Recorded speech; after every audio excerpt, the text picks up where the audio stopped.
भगवत गीता का चौथा अध्याय। अध्याय का नाम है दिव्य ज्ञान। उसे जाना जाता है ज्ञान कर्म संन्यास योग के नाम से भी। और उनमें कितने श्लोक है? 42 श्लोकास है। भगवान श्री कृष्ण ने कहा, मैंने इस अमर योग विद्या का उपदेश सूर्यदेव विवस्वान को दिया है और विवस्वान ने मनुष्यों के पिता मनु को उपदेश दिया और मनु ने इसका उपदेश इक्ष्वाकु को दिया। इस प्रकार यह परम विज्ञान गुरु परंपरा द्वारा प्राप्त किया गया और राजर्षियों ने इसी विधि से इसे समझा, किंतु काल क्रम में यह परंपरा छिन्न हो गई। अतः यह विज्ञान यथा रूप में लुप्त हो गया लगता है। आज मेरे द्वारा वही यह प्राचीन योग यानी परमेश्वर के साथ अपने संबंध का विज्ञान तुमसे कहा जा रहा है, क्योंकि तुम मेरे भक्त तथा मित्र हो। अतः तुम इस विज्ञान के दिव्य रहस्य को समझ सकते हो। अर्जुन ने कहा, सूर्यदेव विवस्वान आपसे पहले हो चुके ज्येष्ठ हैं, तो फिर मैं कैसे समझूं कि प्रारंभ में भी आपने उन्हें इस विद्या का उपदेश दिया था।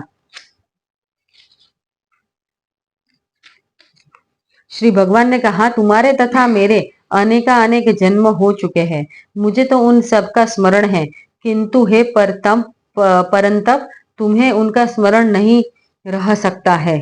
यद्यपि मैं अजन्मा तथा अविनाशी हूँ और यद्यपि मैं समस्त जीवों का स्वामी हूँ, तो भी प्रत्येक युग में मैं अपने आदि दिव्य रूप में प्रकट होता हूँ। हे भरतवंशी, जब भी और जहां भी धर्म का पतन होता है और अधर्म की प्रधानता होने लगती है, तब तब मैं अवतार लेता हूँ। भक्तों का उद्धार करने, दुष्टों का विनाश करने तथा धर्म की फिर से स्थापना करने के लिए मैं हर युग में प्रकट होता हूँ। हे अर्जुन, जो मेरे आविर्भाव तथा कर्मों की दिव्य प्रकृति को जानता है, वह इस शरीर को छोड़ने पर इस भौतिक संसार से पुनः जन्म नहीं लेता, अपितु मेरे सनातन धाम को प्राप्त होता है। आसक्ति, भय तथा क्रोध से मुक्त होकर मुझ में पूर्णतया तन्मय होकर और मेरी शरण में आकर बहुत से व्यक्ति भूतकाल में मेरे ज्ञान से पवित्र हो चुके हैं। इस प्रकार से उन सबों ने मेरे प्रति दिव्य प्रेम को प्राप्त किया है। जिस भाव से सारे लोग मेरी शरण ग्रहण करते हैं, उसी के अनुरूप मैं उन्हें फल देता हूँ। हे पार्थ, प्रत्येक व्यक्ति सभी प्रकार से मेरे पथ का अनुगमन करता है।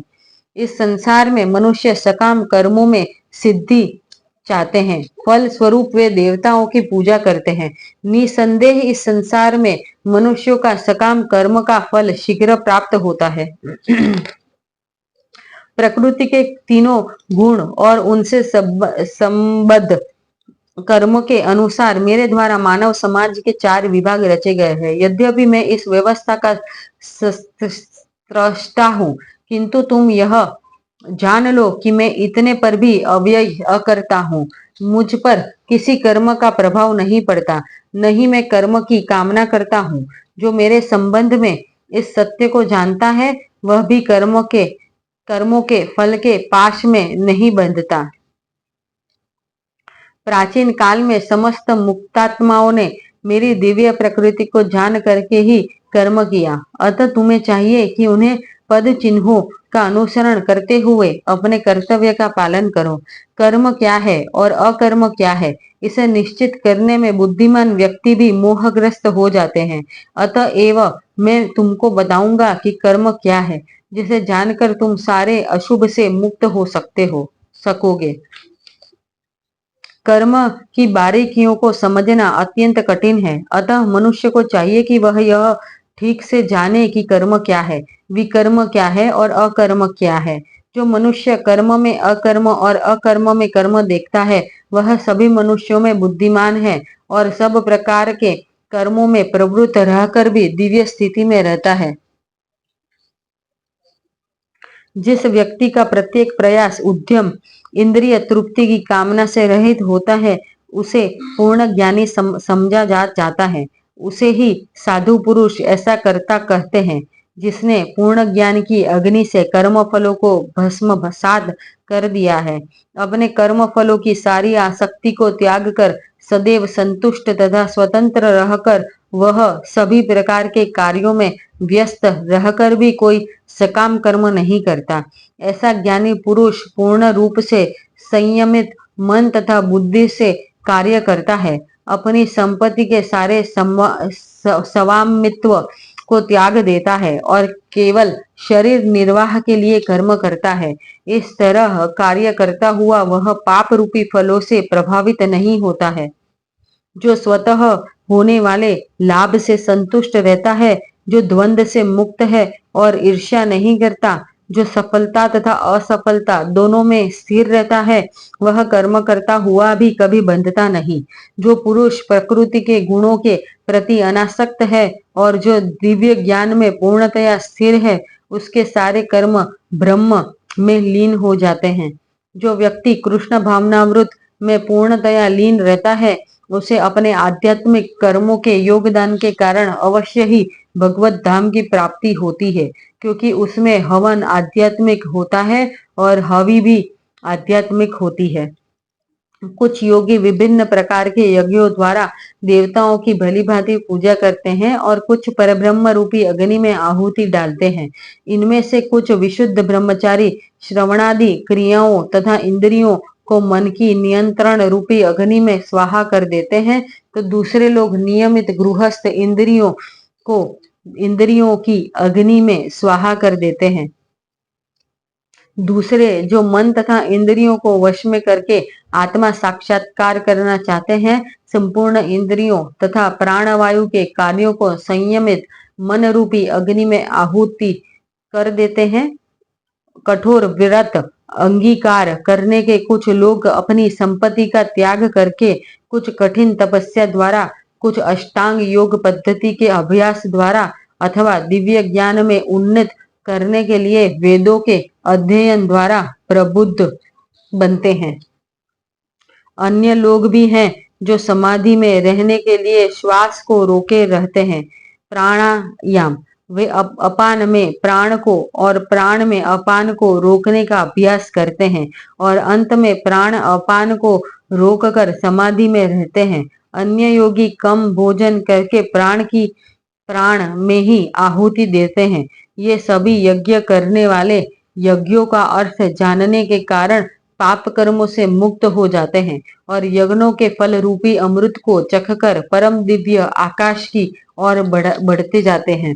हे कुरुश्रेष्ठ, जब यज्ञ के बिना मनुष्य इस लोक में या इस जीवन में ही सुख पूर्वक नहीं रह सकता, तो फिर अगले जन्म में कैसे रह सकेगा। ये विभिन्न प्रकार के यज्ञ वेद सम्मत है और ये सभी विभिन्न प्रकार के कर्मों से उत्पन्न, इन्हें इस रूप में जानने पर तुम मुक्त हो जाओगे। हे परंतप, द्रव्य यज्ञ से ज्ञान यज्ञ श्रेष्ठ है। हे पार्थ, अंत तोगत्वा सारे कर्म यज्ञों का अवसान दिव्य ज्ञान में होता है। तुम गुरु के पास जाकर सत्य को जानने का प्रयास करो, उनसे विनीत होकर जिज्ञासा करो और उनकी सेवा करो। स्वरूप सिद्ध व्यक्ति तुम्हें ज्ञान प्रदान कर सकते हैं, क्योंकि उन्होंने सत्य का दर्शन किया है। स्वरूप सिद्ध व्यक्ति से वास्तविक ज्ञान प्राप्त कर चुकने पर तुम पुनः कभी ऐसे मोह को प्राप्त नहीं होगे, क्योंकि इस ज्ञान के द्वारा तुम देख सकोगे कि सभी जीव परमात्मा के अंश स्वरूप है, अर्थात वे सब मेरे हैं। यदि तुम्हें समस्त पापियों में भी सर्वाधिक पापी समझा जाए, तो भी तुम दिव्य ज्ञान रूपी नाव में स्थित होकर दुख सागर को पार करने में समर्थ होगे। जैसे प्रज्वलित अग्नि ईंधन को भस्म कर देती है, उसी तरह हे अर्जुन, ज्ञान रूपी अग्नि भौतिक कर्मों में समस्त फलों को जला डालती है। इस संसार में दिव्य ज्ञान के समान कुछ भी उदात्त तथा शुद्ध नहीं है। ऐसा ज्ञान समस्त योग का परिपक्व फल है। जो व्यक्ति भक्ति में सिद्ध हो जाता है, वह यथा समय अपने अंतर में इस ज्ञान का आस्वादन करता है। जो श्रद्धालु दिव्य ज्ञान में समर्पित है और जिसने इंद्रियों को वश में कर लिया है वह इस ज्ञान को प्राप्त करने का अधिकारी है और इसे प्राप्त करते ही वह तुरंत आध्यात्मिक शांति को प्राप्त होता है। किंतु जो अज्ञानी तथा श्रद्धा विहीन व्यक्ति शास्त्रों में संदेह करते हैं वे भगवत भावनामृत नहीं प्राप्त करते अपितु नीचे गिर जाते हैं। संशयात्मा के लिए न तो इस लोक में न ही परलोक में कोई सुख है। जो व्यक्ति अपने कर्म फलों का परित्याग करते हुए भक्ति करता है और जिसके संशय दिव्य ज्ञान तथा विनिष्ट हो चुके होते हैं वही वास्तव में आत्मपरायण है। हे धनंजय, वह कर्मों के बंधन से नहीं बंधता। अतएव तुम्हारे हृदय में अज्ञान के कारण जो संशय उठे हैं उन्हें ज्ञान रूपी शस्त्र से काट डालो। हे भारत, तुम योग से समन्वित होकर खड़े हो और युद्ध करो। यहाँ वे हमारा चौथा अध्याय समाप्त होता है।